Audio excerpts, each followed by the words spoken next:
it's Brooke with WTI. If you're looking for the perfect sun hat, you gotta try this one. This is the wide brim bucket hat by DRIONO. I appreciate this navy color. I think it looks stunning. My favorite thing about it is the UV blocking material, the UPF 50+. It really did help me out so much on all my sunny adventures. I appreciate being able to see where I'm going underneath the hat, but providing that shade that I'm looking for when I'm outside. I love this. This has the wide brim that you can see. You can shape it to a desired shape, and it really holds its structure well.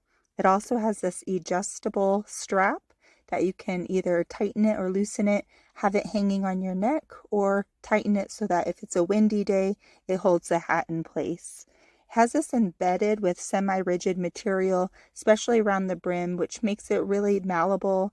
I can definitely adjust it for the style that I'm looking for. And the stitching of this hat is incredible. I've washed it many times and it comes out looking so nice. And I really love the comfort of this hat. It fits perfectly for me. It also is a universal fit, so if you have a larger head like I do or a smaller head, I feel like it's pretty comfortable. So if you're looking for the best sun hat, this is definitely it. I really love this one, but that's just my point of view.